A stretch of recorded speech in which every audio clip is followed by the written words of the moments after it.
Thanks, Chris.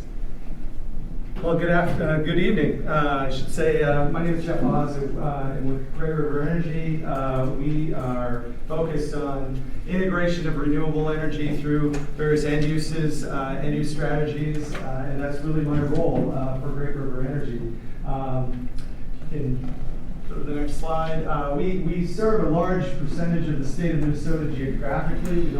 We're the second largest utility in the state behind Xcel Energy, but we're a lot more dispersed among 28 member cooperatives throughout the state of Minnesota. We serve about 700,000 folks. And one of the key things about our power supply is that we're very focused on low flexibility, demand response, and really see the potential for integrating renewable energy by using communications and using technologies like water heaters, which most people don't really think about as a very cool and interesting technology, but it really has a lot of potential for helping us to balance our grid needs and using excess renewable energy at the time that it's being generated. Because when we think about how water heaters are used, it kind of tries to, a water heater will really try to heat itself up right away if you tell it, unless you tell it not to. And how many people take 2 showers in a row? Or, once you use hot water, you kind of use it and you don't need to use it for a while longer. And a lot of the reason that we're doing this is because we have a portfolio that is increasingly renewable. We're moving to 50% renewable electricity by 2030. A lot of that is wind, and we anticipate that both wind and solar are going to continue to play an increasing role in our power supply. And that's why we really look at both the market for wind energy and the market dynamics within our wholesale market, which extends all the way down to Louisiana today, but we're really focused on the upper Midwest, where we have about almost 20 gigawatts of wind in the upper Midwest between Minnesota, North Dakota, South Dakota, and Iowa, that is all has a generating characteristic that is very, very unique, somewhat predictable, but we have a lot of excess energy at night. And when we think about when we use electricity, we're often using it during the daytime, and then we go to sleep. And so we've got this fleet of water heaters out in our service area out throughout the entire state of Minnesota. It's just really sitting there. And if we can optimize the adoption of control technologies, and we're using radio receivers today, we can really take advantage of that. And we like to say that one of the things that we have in the upper Midwest is one of the largest disaggregated batteries almost in the country. When you think about, we have 65,000 water heaters that are only heating up from 11 p.m. to 7 a.m. At night, and that really provides us with a solid resource that we can dump a lot of off-peak energy into. Increasingly, that's wind energy. It's not a lot of solar energy at night, but often we're looking at the changes that are coming. We want to make this more dynamic, and so we've gone to increasingly trying to put a brain on the water heater so that we can talk to it. We can know what the state of charge is, how much capacity can you take. And this is, if you've been at the booth over the past couple of years, this is a water heater that we've had out there on display. It's a water heater that we're putting in a development down in Lakeville and looking at increasing that to really try to build up these nodes of really flexible consumption.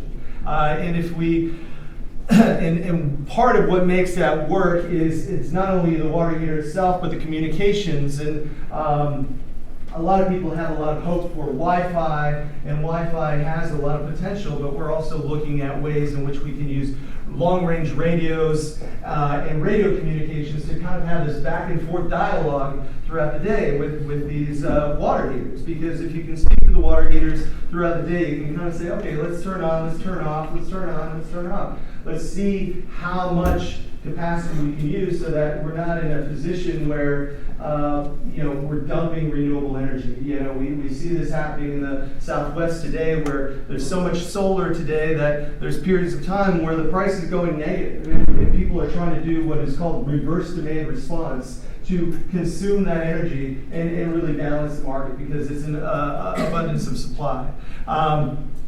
So that's the water heater piece. The other piece that we're looking at is the cooking piece. And if you've seen the news over the past few years, the past few months, there was an article recently about how natural gas stoves are one of the hardest things to convert, because there's kind of primordial flame association, and people think like, I can never cook on anything but a gas stove because I have the control. I've kind of optimize my cooking technique, and so there's a lot of resistance. And one of the things that we are looking at is induction cooking, and induction cooking is one of these technologies that is electrically driven, is very efficient. We're not heating up something, we're heating up the pan. And so we're not going to ask volunteers to make eggs and bacon at the booth, but we will have one of these units at the site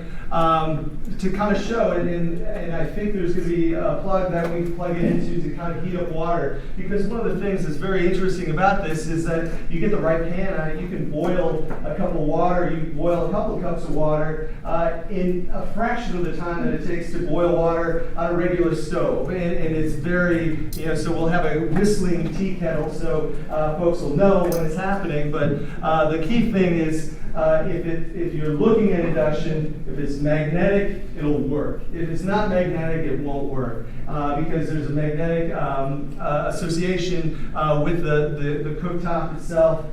They do make these in home size, full-on cooktops. This will just be a demonstration unit, but it's very neat and it's very interesting, and it's one of those things that as we look at the technologies, the electric technologies, and we're looking to electrify, trying to move people past these perceptions of, well, I could never go without gas cooking, is a huge barrier to think of.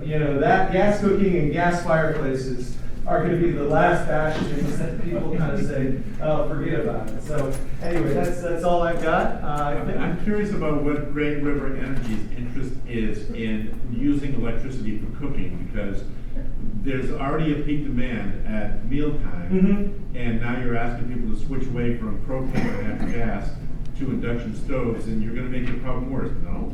Well, not too bad. It's when we look at the ongoing transition of efficiency, we're seeing our lighting loads really coming down due to LEDs, and so it's not that our peak demand is already dropping in a lot of instances due to that. And so where we see it as having a benefit is, when we look at rural America and propane in particular, one of the things we focus on is let's try to get through a season with one tank. If you can get through a season, if you're on propane and you get through a season with one tank, you can fill that up in the summer, and you can get through the winter, and you're not going to be exposed to those higher prices that'll come in if you're running out during the winter months. So we also see electric cooking and cooking in general as being a relatively small fraction of the total household energy use that we have, and so we don't anticipate that being a huge barrier to adoption. Yes. One of your trade-offs there is you won't use as much air conditioning if you use induction, because it's not putting the kind of heat into the house that the resistance heater type electric ranges put in. Yeah, that's right. And once you shut it off, I don't recommend touching it once you've boiled something, but once you shut it off, you could actually touch it, and you're not going to really give yourself a third-degree burn or anything like that. It's really, once it's off, it's done. Is there a medical issue with people who have pacemakers? And There has been this issue. I think it's more concerned with a larger unit if you're in the home and you're around it all the time. But Can you repeat the question? oh, I'm sorry. The question was: is there a medical issue for people that have pacemakers? There's a magnetic element to this this induction technology, and it wouldn't be. It's not an issue for this type of unit. It's something that someone with a pacemaker that was interested would want to take into consideration. Do you know how far the magnetic field? I don't. It's if it's the question was, do I know how far the magnetic field kind of goes out? If it's like any typical magnetic field, once you get away from the source a bit, it really drops off pretty rapidly. Yes. You make the argument about domestic water heaters as energy storage. Could you make the same argument about geothermal heating and cooling? Oh yeah, you could for sure. When we look at the main uses in a home, water heating is about 20%, space heating is about 50% in Minnesota. When we think about the storage, it's a longer term storage aspect. When we think about geothermal heating, and you can also build on the water heating aspect with a desuperheater. So you're actually driving both the space heating, space conditioning, as well as the water heating. And so it's a great argument. It's a much different price point for geothermal and a much longer term in terms of when you're looking at making those types of investments.